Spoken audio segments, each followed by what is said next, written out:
you're about to go fight a man, whatever thoughts and doubts or fear or hesitation, that's all just the coward in your brain. Am I brave enough? We have that little thought when we get hit and we feel pain, that little coward voice pops in your head. You gotta just bury everything and just be like, hey, I'm ready to die for this. Sean Strickland comes over to Sydney, Australia to take that belt from Adesanya, one of the greatest of all time. This is a massive hill to climb for him. The whole world talking shit about him, the whole world saying he couldn't do it. Someone who was doubted, someone who was counted out, someone who had quote-unquote no chance. I am the fight! Huge right hand for Sean Strickland! Oh my gosh! Sean Strickland! Strickland applying a lot of pressure! Oh my goodness! That is Sean Strickland in his element, fighting like a man. Sean Strickland has produced one of the biggest upsets in UFC Championship history. Sean Strickland's last fight was incredible. The whole world counted him out, but I don't see him superior at all. I do believe I'm the best middleweight in the world, and I'm going to be the best middleweight ever. Here is the South African finisher, Dricus du Plessis. Du Plessis is an absolute tank of a man. He's a huge, powerful middleweight and a real knockout striker. I have the highest fight place in the world. There's not going to be a moment in the fight where I'm not on you. There's not going to be a moment in the fight where I'm not there to take your head off. And that's what makes me dangerous. Huge right hand! Dricus du Plessis! South Africa is officially on the map now. That's South Africa for you, baby! When I get in there, I'm there to finish that fight. I don't need judges telling me that I'm the winner. I want there to be no doubt. I'm coming for number one spot. He has already put himself in position where he's in a number one contenders fight. Whitaker's in a world of trouble. Big strikes raining down by the South African. Do you believe it? Dricus du Plessis calls his shot. Title fight next.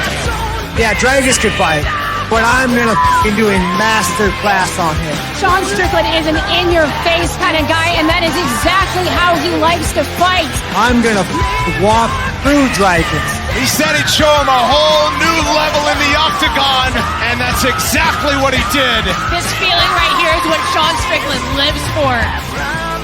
You guys know me, I don't give a I just want to make motherfuckers bleed.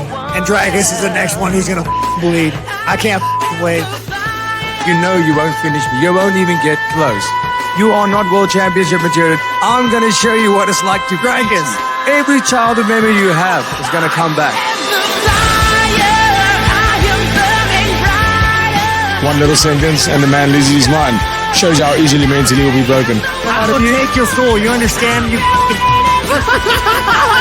You're going to see 5 rounds of him getting the others kicked out of him. I promise you that.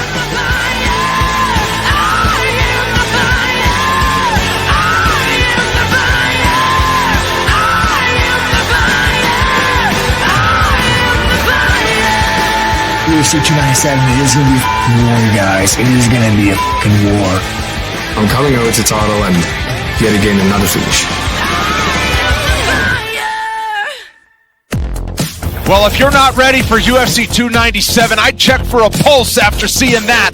Sean Strickland defending his middleweight belt after one of the biggest stories in combat sports in 2023, going on the road to Australia to take it from Israel Adesanya. Meanwhile, Dricus du Plessis, it's been a long time coming for him to get his crack at the title shot. A 6-fight win streak has been so impressive. But Michael, Sean Strickland, I would say, still underrated by the masses. He can silence a lot of doubters if he can stay in control of that gold strap next week. Well, I don't see how anybody can doubt him after that performance against Israel Adesanya. He shocked the entire world. He went out there, he almost finished a long-time champion in round 1 and then dominated it from start to finish over 5 rounds. And now going into Dricus du Plessis with a lot of personal hatred going back and forth. This fight is personal. These men do not like each other. They already went at each other inside the octagon, well, by the side of the octagon at 296, and this is a continuation. It is going to be a phenomenal fight, and both men want this so badly. Yeah, but Dricus du Plessis, this is a guy that I've been talking about since he debuted and we called his fight. He's not the cleanest on the feet. It doesn't look the prettiest, but he's massive, he's strong, he's powerful, he's aggressive, and he's just got that punching power that puts people down. What he did to Rob Whittaker, I think we all got shocked when we saw that fight and said, this guy is for real, right? Obviously, when you're beating the lower ranking guys leading up to that fight, but when you do that to somebody who's an absolute monster like Robert Whittaker, you belong where you're at.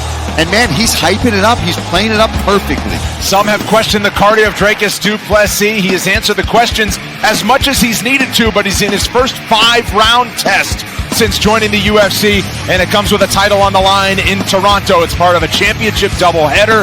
Canada will be well represented when Mike Malott tries to break into the welterweight top 15 as he takes on Neil Magny, and Marc-Andre Barriault flying the Maple Leaf flag as well when he looks to break into the rankings at middleweight against Chris Curtis. It's next Saturday from Toronto on ESPN Plus pay-per-view. Cannot wait for that.